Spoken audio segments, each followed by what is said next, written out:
Hello friends, इस video में हम लोग डेटा स्ट्रक्चर्स के कुछ इंपॉर्टेंट क्वेश्चंस देखने वाले हैं जो कि आपके प्रैक्टिकल के वाइवा में पूछे जा सकते हैं। अगर आप भीमराव अम्बेडकर यूनिवर्सिटी से एग्जाम दे रहे हो तो आपके प्रैक्टिकल होंगे सेकंड सेमेस्टर के, तो उसमें आपको ये क्वेश्चंस पूछे जाएंगे। तो जल्दी से क्वेश्चंस देख लेते हैं। इस वीडियो में हम लोग टोटल 21 क्वेश्चंस देखने वाले हैं, या फिर ये वीडियो दो पार्ट में भी हो सकती है।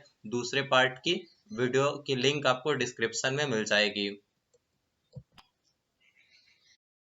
अगर आप इंस्टाग्राम यूज करते हो तो आप इंस्टाग्राम पे bca.notes @bca.notes है, इसका लिंक आपको डिस्क्रिप्शन में भी मिल जाएगा। इसको फॉलो कर लो। इस पे आपको नोट्स मिल जाएंगे। ये जो क्वेश्चंस मैं वीडियो में कराने वाला हूँ इसके आपको नोट्स मिल जाएंगे।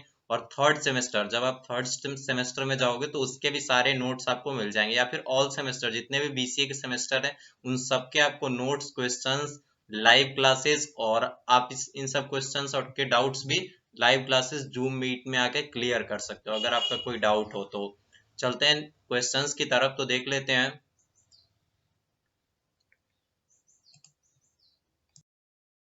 तो सबसे पहला क्वेश्चन है डेटा स्ट्रक्चर में, what is data structure, what are the types of data structure. ठीक है, ये बहुत इंपॉर्टेंट क्वेश्चन है। Data structure is a storage that is use to store and organise data. Data structure क्या है? एक स्टोरेज है जो कि डेटा को स्टोर और ऑर्गेनाइज करने के लिए यूज किया जाता है। It is the way of arranging data on a computer so that it can be accessed and updated efficiently. ये एक डेटा को कंप्यूटर पे अरेंज करने का तरीका है जिससे जो डेटा है उसको बाद में लेटर ऑन स्टोर करने के बाद इजीली अपडेट किया जा सके या फिर एक्सेस किया जा सके एफिशिएंटली। तो डेटा स्ट्रक्चर के दो टाइप्स होते हैं। There are two types of data structures. Linear data structure यानी कि जो सिक्वेंशियली जिसमें डेटा स्टोर्ड होता है, जैसे कि एरे, लिंक लिस्ट, स्टैक और क्यू। और दूसरा टाइप है नॉन लीनियर डेटा स्ट्रक्चर जो कि हायरार्कियल होता है जनरली, या फिर रिलेशनशिप वाला होता है। तो उसमें पहला एग्जांपल है ग्राफ और दूसरा है ट्री। ठीक है, तो उसके बाद नेक्स्ट क्वेश्चन देखते हैं। तो अगला यहाँ पे क्वेश्चन है, what are the abstract data type mean. What does abstract data type mean, मतलब अब्स्ट्रैक्ट डेटा टाइप क्या होता है? तो abstract data type refers to the mathematical concept that defines the data type. ADT consists of two types.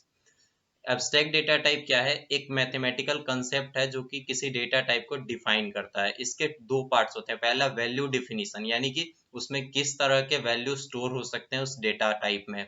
और दूसरा है operation definition, यानी उस डेटा टाइप पे किन किन प्रकार के ऑपरेशंस परफॉर्म हो सकते हैं। जैसे स्टैक की बात करें तो उसमें हम लोग डेटा तो बहुत किसी भी टाइप के रख सकते हैं, लेकिन सिमिलर टाइप हो वो कंडीशन ध्यान रखना है। लेकिन उस पर ऑपरेशंस क्या होंगे वो फिर डिफाइंड होंगे, जैसे पुश पॉप ऑपरेशन। तो इसको एडीटी बोल सकते हैं स्टैक को। It is useful tool specifying the logical properties of a data type. ये एक यूजफुल टूल है डेटा टाइप के लॉजिकल प्रॉपर्टीज को डिफाइन करने के लिए या फिर स्पेसिफाई करने के लिए। नेक्स्ट क्वेश्चन है, what is sequential search. Sequential search क्या होता है? In sequential search each item in the array is compared with the item being searched until the match occurs. Sequential search बहुत सिंपल सर्चिंग टेक्निक होता है। इसमें एक के बाद एक जितनी लंबी लिस्ट हो सबको कंपेयर किया जाता है सर्च की से। अगर कोई भी उसका वैल्यू मैच कर जाता है तो वो एलिमेंट फाइंड, मतलब वो एलिमेंट फाइंड हो गया और वो पोजीशन हम लोग रिटर्न कर देते हैं। In sequential search each item in the array is compared with the item being search until the match occurs. in it is applicable और array on array and link list. ये array और link list पे generally use किया जाता है, और भी data structures में यूज किया जा सकता है। जैसे स्टैक में भी हम लोग सर्च करने के लिए यूज कर सकते हैं, लेकिन वो कोई ऑपरेशन नहीं होगा, लेकिन हम लोग कर सकते हैं वैसे। It time it's time complexity increases with increase in size. तो अगर हम लोग एक एक करके सारे को कंपेयर कर रहे हैं तो अगर साइज लिस्ट का बढ़ता है तो इसका टाइम कॉम्प्लेक्सिटी भी बढ़ेगा, यानी ज्यादा टाइम हमको लगेगा। तो इसका टाइम कॉम्प्लेक्सिटी होता है, it's time complexity is big O of N, यानी कि जहाँ पे एन जो है वो number of elements in list है। नेक्स्ट क्वेश्चन देखते हैं। तो फोर्थ नंबर क्वेश्चन है, व्हाट इज स्ट्रक्चर। स्ट्रक्चर क्या होता है? A structure is a collection of fields in which the fields may be same or different types. एक structure क्या होता है? fields का collection होता है, बहुत सारे fields का। उसमें fields क्या हो सकते हैं? वो या तो same types के सारे fields हो सकते हैं या फिर different types के। The fields that make up the structure are called the members of the structure. यानी कि स्ट्रक्चर में जो फील्ड्स होते हैं, जो स्ट्रक्चर बनाते हैं, जो फील्ड्स एक साथ मिलके, उनको मेंबर्स कहा जाता है स्ट्रक्चर का। The keyword struct is use to declare a structure. Keyword एक स्ट्रक्ट होता है सी लैंग्वेज में, जिसको यूज करके स्ट्रक्चर को डिक्लेयर किया जाता है। आप यहाँ पे एग्जांपल दे सकते हो, स्ट्रक्ट मैंने कीवर्ड लिखा है और यहाँ पे स्ट्रक्चर का नेम स्टूडेंट, और यहाँ पे कैर CHAR, ये मिस्टेक से ई लिखा हुआ है, इसको आप इरेज कर लेना। और उसके बाद यहाँ पे नेम 30, यानी कि 30 कैरेक्टर, यहाँ पे एक कैरेक्टर एरे है जो कि 30 साइज का है। दूसरा है इंट रोल नंबर, यानी कि एक स्टूडेंट के स्ट्रक्चर को डिफाइन किया गया, उसमें दो फील्ड्स हमने बनाए, एक नेम और एक रोल नंबर। ठीक है, तो ऐसे आप देख सकते हो। तो फिफ्थ नंबर क्वेश्चन है, what is pointer? A pointer points to a memory location and through use of proper operators. यानी पॉइंटर क्या है, किसी मेमोरी लोकेशन पे पॉइंट करता है, और इसमें हम लोग प्रॉपर ऑपरेटर्स जैसे कि एंड एड्रेस के लिए यूज कर सकते हैं, और स्टार को यूज कर सकते हैं वैल्यू के लिए। The object value at the address to which it points can be retrieved और रिटेन। तो ये एड्रेस ऑपरेटर और यहाँ पे ये वैल्यू के लिए स्टार ऑपरेटर यूज करके हम लोग जो जिस मेमोरी लोकेशन पे पॉइंटर पॉइंट कर रहा है उसके वैल्यू को हम लोग या तो रिट्राइव कर सकते हैं यानी एक्सेस कर सकते हैं, या फिर उस पे वैल्यू कुछ इंसर्ट कर सकते हैं यानी राइट कर सकते हैं कुछ वैल्यू। तो नेक्स्ट क्वेश्चन देखते हैं, what is link list? Link list क्या है? A link list can be defined as a collection of nodes. एक link list collection of nodes कहा जा सकता है। A node has two fields, जिसमें एक नोड का दो फील्ड्स होते हैं, इंफॉर्मेशन एंड एड्रेस फील्ड्स। यानी कि पहला इंफॉर्मेशन और दूसरा address field. The address field contains the address of the next node, i.e. Pointer to the next node. यानी कि एक लिंक लिस्ट जो होता है वो कलेक्शन ऑफ नोड्स होता है। जैसे आप देख सकते हो यहाँ पे एक नोड है, दूसरा नोड है, तीसरा नोड है। ठीक है, तो इस हर नोड में दो पार्ट्स होते हैं, पहला एक होता है इंफॉर्मेशन पार्ट और दूसरा होता है इसमें पॉइंटर पार्ट, यानी एड्रेस इसमें कंटेन होता है नेक्स्ट नोड का। ठीक है, यानी जो ये नोड है, इस नोड का जो एड्रेस होगा वो यहाँ पे कंटेन मतलब स्टोर्ड होगा। तो यहाँ पे सबसे पहले हेड पॉइंटर होता है जो कि फर्स्ट नोड को बताता है, और लास्ट नोड जो है वो नल को पॉइंट करता है। इसका मतलब पता चलता है कि लिस्ट खत्म हो रही है। उसके बाद लिंक लिस्ट के types, there are generally 4 types of link list. पहला है सिंगल लिंक लिस्ट, जो कि नॉर्मल आपको यहाँ पे दिख रहा है सिंगल लिंक लिस्ट। और दूसरा होता है double link list. Double link list में क्या होता है कि यहाँ पे पीछे भी एक पॉइंटर होता है जो कि पीछे वाले मेमोरी लोकेशन को भी स्टोर, पिछले नोड के मेमोरी एड्रेस को भी स्टोर करके रखता है। उसके बाद circular link list. Circular link list में क्या होता है, लास्ट वाला नोड जो होता है वो नल को पॉइंट ना करके हेड को ही पॉइंट कर देता है, यानी ये पहले नोड को पॉइंट कर देता है, यानी ये सर्कुलर पाथ बन जाता है। ठीक है, उसके बाद है फोर्थ नंबर में डबली सर्कुलर लिंक लिस्ट, यानी कि ये दोनों का मिक्स हो जाता है, सेकंड वाले और थर्ड वाले का। तो इसमें यानी पीछे वाले का भी डेटा स्टोर्ड होता है और ये साथ में यहाँ पे सर्कुलर भी होता है, यानी लास्ट वाला नोड जो होता है वो फर्स्ट वाले नोड पे पॉइंट करता है। सिक्स्थ नंबर क्वेश्चन है, what is dynamic memory allocation, what is difference between malloc and calloc? ठीक है, तो डायनेमिक मेमोरी एलोकेशन क्या होता है और मैलॉक और कैलॉक में डिफरेंस क्या होता है? तो आंसर है, in the dynamic memory allocation we use a pointer variable and its size is allocated during the execution of the programme.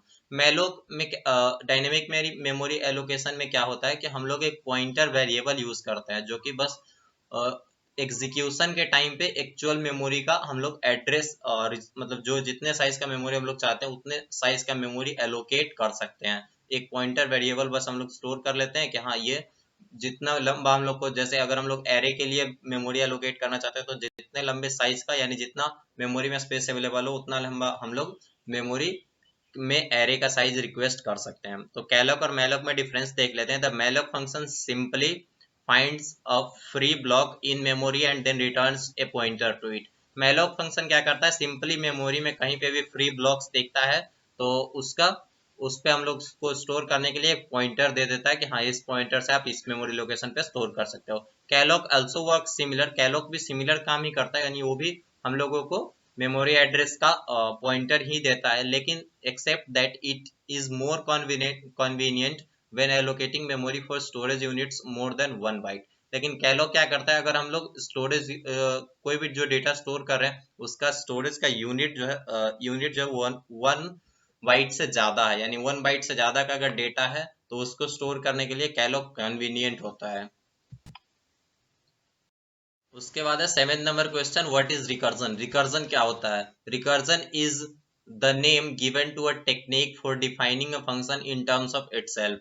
अगर हम लोग रिकर्जन की बात करें तो रिकर्जन उस टेक्निक को कहा जाता है जिसमें एक फंक्शन को हम लोग उसी के टर्म्स में डिफाइन कर देते हैं, ठीक है। यानी जो फंक्शन हमने लिखा उसी के भी अंदर में उस फंक्शन को हम लोग कॉल कर यूज कर लेते हैं। It defines the process in a simple way to understand. ये क्या करता है, प्रोसेस को बहुत सिंपल कर देता है। फॉर एग्जांपल अगर हम लोग ट्री ट्रैवर्सल की बात करें तो उसका आइट्रेटिव वर्जन एक हम लोग लिख सकते हैं, एक रिकर्सिव। आइट्रेटिव लिखेंगे तो वो बहुत लंबा कोड हो जाएगा और उसको समझना भी थोड़ा सा कॉम्प्लेक्स हो जाता है। लेकिन अगर हम लोग रिकर्सिवली उसको रिकर्सिव अप्रोच से करते हैं तो वो बहुत इजी टू अंडरस्टैंड हो जाता है। यानी 2-3 लाइन में हम लोग ट्री ट्रैवर्सल के कोड्स लिख सकते हैं। तो इसका एक एग्जांपल है इंट फंक्शन, ठीक है। कोई भी फंक्शन है उसके बॉडी के अंदर वो सेम नेम का फंक्शन ही कॉल हो जाता है, तो बेसिकली इसी को रिकर्जन कहते हैं। यहाँ पे एक बेस कंडीशन होना जरूरी है जिस पे ये फंक्शन स्टॉप करेगा। वो सब आपने अगर रिकर्जन डिटेल में पढ़ा होगा तो आपको पता होगा।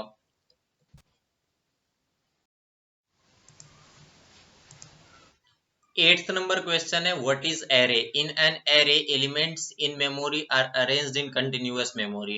एरे में क्या होता है कि जो एलिमेंट्स होते हैं ना वो मेमोरी में कंटिन्यूअस लोकेशन पे स्टोर्ड होते हैं। यानी अगर 100 मेमोरी लोकेशन पे कोई एक एलिमेंट स्टोर्ड है तो उसके बाद वाले 104, 108, 112 यानी एक एक करके उस एक के बाद एक ही स्टोर्ड होते हैं। यानी ये यहाँ वहां नहीं स्टोर हो सकते हैं।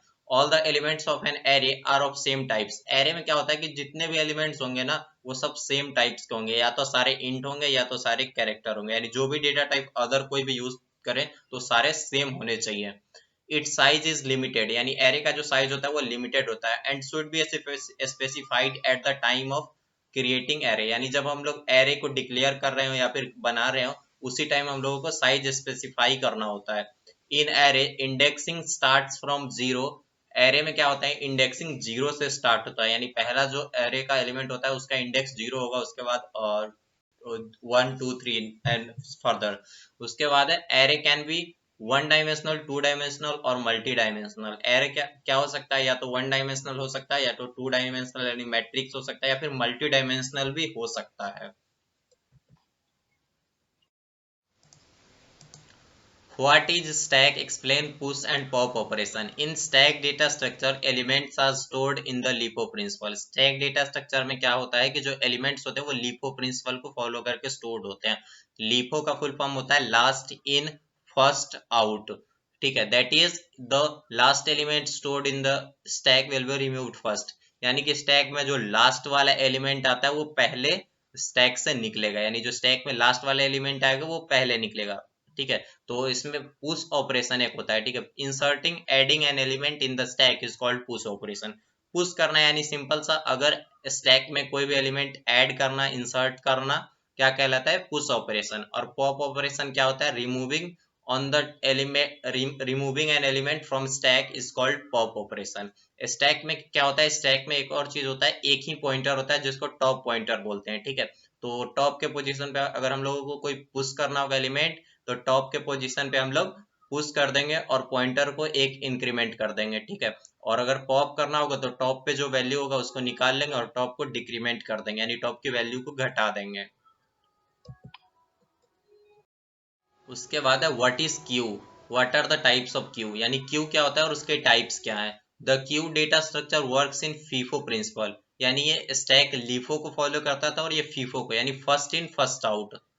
Where first element stored in the queue will be removed first. यानी जो पहले आएगा वो पहले जाएगा, पहले आओ पहले जाओ, ठीक है। तो उसके बाद है it has two pointers front and rear. इसमें दो पॉइंटर होते हैं, जैसे स्टैक में एक ही पॉइंटर होता था टॉप, इसमें दो पॉइंटर होते हैं, पहला होता है फ्रंट और दूसरा होता है rear.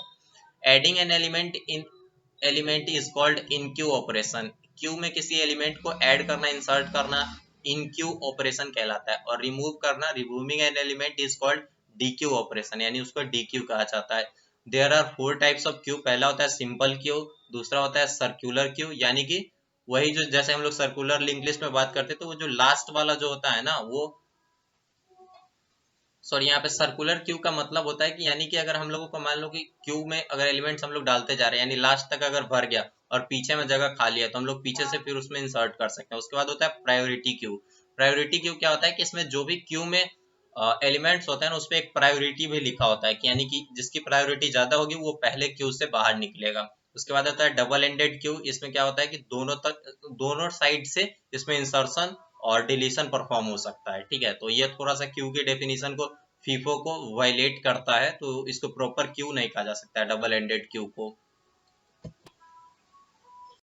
What is sparse matrix? Sparse matrix बहुत इंपॉर्टेंट क्वेश्चन हो जाता है। A matrix will be a sparse matrix if most of the elements of it is zero. यानी एक मैट्रिक्स को स्पार्स मैट्रिक्स कब कहा जा सकता है? जब इसके ज्यादातर एलिमेंट यानी कि मतलब मैक्सिमम एलिमेंट क्या होंगे, वो जीरो हो जाए, यानी नॉन जीरो एलिमेंट्स बहुत कम हो। A matrix with a minimum of one third non zero elements is known as sparse matrix. यानी कि किसी मैट्रिक्स में अगर वन थर्ड से कम एलिमेंट अगर हम लोगों को नॉन जीरो मिल रहे हैं तो उसको स्पार्स मैट्रिक्स कहा जा सकता है। दो टाइप के स्पार्स मैट्रिक्स होते हैं।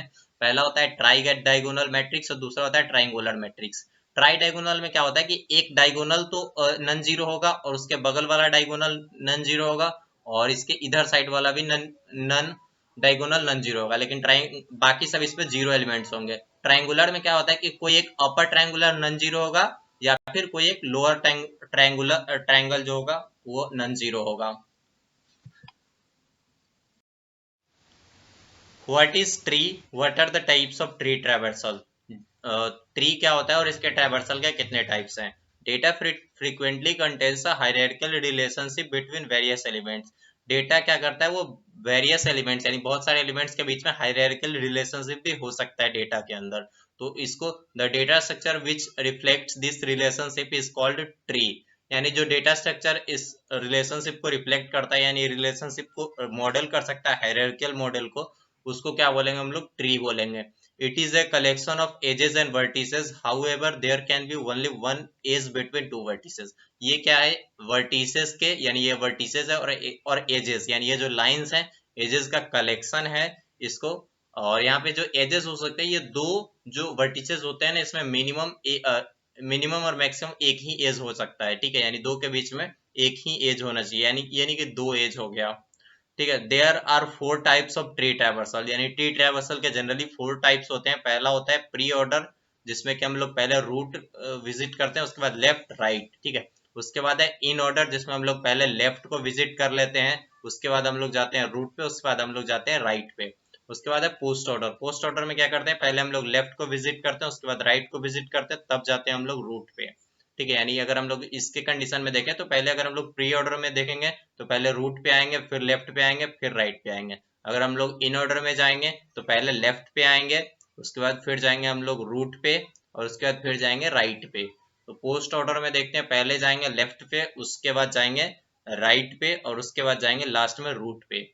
तो उसके बाद है लेवल ऑर्डर। लेवल ऑर्डर में क्या होता है, हम लोग सिंपल पहले वाले लेवल पे सारे एलिमेंट्स को लिख देते हैं, जैसे वन लिखेंगे, उसके बाद सेकंड लेवल पे टू थ्री और उसके बाद थर्ड लेवल पे आएंगे फोर फाइव फोर। जो भी ये लेवल में आएंगे ना, एक एक लेवल के एलिमेंट्स को सिंपली लिखते जाना है। 14th नंबर क्वेश्चन है what is graph? What are the graph representation techniques? यानी ग्राफ क्या है और ग्राफ के रिप्रेजेंटेशन के क्या क्या तरीके हैं। This is a data structure that sometimes contain a relationship between pair of elements. यानी ये डेटा स्ट्रक्चर क्या है, समटाइम्स पेयर्स ऑफ एलिमेंट्स के बीच में रिलेशनशिप को डिफाइन करने के लिए यूज किया जाता है। Which is not necessarily hierarchical in nature, जो कि जरूरी नहीं है कि हायरार्कियल ही हो। It is the collection of edges and vertices where edges represents the relationship between vertices।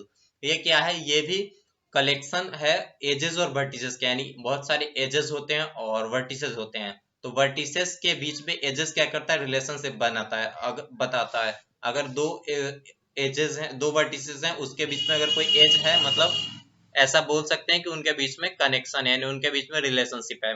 There are two ways to represent a graph. Graph को represent करने के दो टेक्निक्स हैं या फिर दो वेज हैं।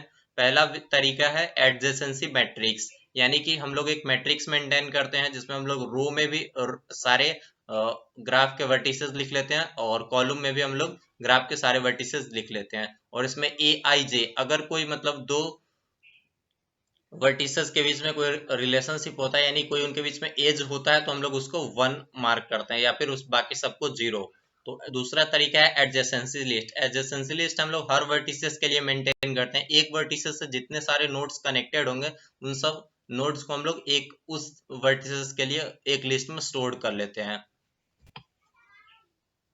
नेक्स्ट क्वेश्चन है what is binary tree. Binary tree क्या होता है? A tree whose element have at most 2 children is called binary tree. एक ट्री जिसके मैक्सिमम और मैक्सिमम जो है वो 2 चाइल्ड हो सकते हैं, यानी उससे ज्यादा चाइल्ड नहीं हो सकता है, तो उसको क्या बोलेंगे? Binary tree. Since each element in binary tree has 2 children only, we typically name them as left and right child. तो बाइनरी ट्री में क्या होता है? 2 ही चाइल्ड होते हैं, तो हम लोग ऐसा बोल सकते हैं कि इधर वाले को लेफ्ट और इधर वाले को राइट। ऐसा तो नहीं कि किसी बाइनरी ट्री में 3 चाइल्ड हो जाएगा, तो हम लोगों को कॉन्फ्लिक्ट कोई नहीं होगा, इसलिए हम लोग नॉर्मली एक को लेफ्ट और एक को राइट बोल सकते हैं। उसके बाद है what are the techniques of graph traversal techniques, explain them. ये बहुत इंपॉर्टेंट क्वेश्चन है, ये जनरली पूछा जाने के चांसेस कम है, लेकिन ये बहुत इजी क्वेश्चन नहीं है। मतलब ये ट्रैवर्सल, ग्राफ ट्रैवर्सल बहुत टफ होता है, तो इसको हम लोग एक्सप्लेन करते हैं। There are 2 popular graph traversal techniques. पहला है बीएफएस और दूसरा है डीएफएस। तो देखते हैं दोनों को एक एक करके। बीएफएस क्या कहता है? Breadth first search. It is an algorithm which is used to visit all the nodes of a given graph। यानी ये क्या करता है? ब्रेड फर्स्ट सर्च, ये ग्राफ के जो भी जितने सारे नोड्स है ना उनको विजिट करता है। तो कोई भी ट्रैवर्सल टेक्निक नॉर्मली यही करता है। तो in this algorithm one node is selected. इसमें क्या होता है? पहले एक नोड को सेलेक्ट कर लिया जाता है and then all the adjacent nodes are visited. यानी कि उसमें उस नोड से जितने नोड्स कनेक्टेड है ना उन सबको पहले विजिट कर लिया जाता है, उसके बाद ही किसी और नोड पर जाया जा सकता है, यानी किसी और नोड पे हम लोग जाएंगे। तो उसके बाद है ऐड, इसको फर्दर किया जाता है रिपीटेडली और जब तक कि सारे नोड्स विजिट नहीं हो जाते हैं। लेकिन डेप्थ फर्स्ट सर्च डीएफएस में क्या होता है? In this algorithm one starting vertex is given. यानी इसमें भी हम लोग एक वर्टेक्स से स्टार्ट करते हैं and when the adjacent vertex is found it moves to the adjacent vertex. ये थोड़ा मंकी टाइप का, यानी ये बंदर जैसा है, ठीक है। तो ये अगर ट्रैवर्सल एक नोड से स्टार्ट करता है तो अगर नेक्स्ट पे जाता है ना, तो मतलब नेक्स्ट पे अगर मान लो इसको कोई भी नोड मिला तो ये उस पे चला जाएगा, उसको पीछे वाले को छोड़ देगा, और फिर मतलब उसके बाद भी अगर कोई मिल जाता है तो उसके बाद चला जाएगा, और जब लास्ट में जो कंप्लीट कर ले उसके बाद पीछे आते हुए ये सबको कंप्लीट करेगा। तो इसमें हम लोग स्टैक का यूज करते हैं डीएफएस में, और हम लोग बीएफएस में क्यू का यूज करते हैं, ठीक है। उसके बाद है it removes to the adjacent vertex and first and try to traverse in the same manner. और इसी तरीके से ये आगे ट्रैवर्स करता चला जाता है। नेक्स्ट क्वेश्चन है what is binary search tree, यानी बीएसटी जिसको भी हम लोग बोलते हैं। In a binary search tree the value of left node must be smaller than parent node. इसमें अगर 3 नोड है, एक यहाँ पे, एक यहाँ पे और एक यहाँ पे, ठीक है, तो जो लेफ्ट नोड होगा ना वो जो है वो पेरेंट नोड से छोटा होना चाहिए, and the value of right node must be greater than the parent node. यानी जो राइट में नोड होगा वो पेरेंट नोड से बड़ा होना चाहिए, और लेफ्ट में जो होगा वो पेरेंट से छोटा होना चाहिए। This rule is applied recursively to the left and right subtrees of the root. यानी कि ये रूट पे भी अप्लाई होता है, और जितने भी एलिमेंट्स होते हैं ना बाइनरी ट्री के अंदर उन सब पे अप्लाई होगा।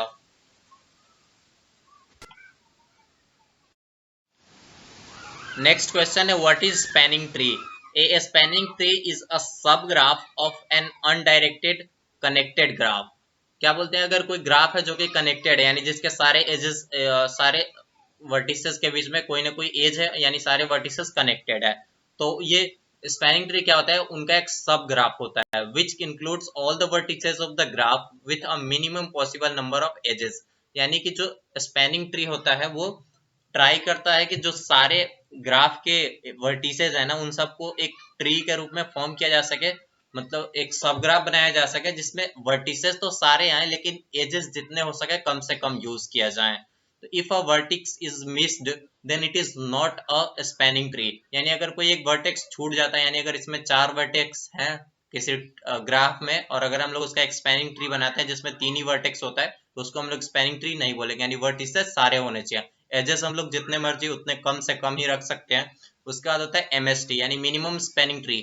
The sum of the weight of the edges is as minimum as possible. यानी कि अगर हम लोग वेटेड ग्राफ के कंडीशन में देखें तो अगर हम लोग जो एजेस यूज कर रहे हैं ना वो एजेस मिनिमम होने चाहिए उनका, यानी सम मिनिमम होना चाहिए। जो भी मिनिमम आएगा ऐड करके तो उसको हम लोग एमएसटी यानी मिनिमम स्पैनिंग ट्री बोलेंगे।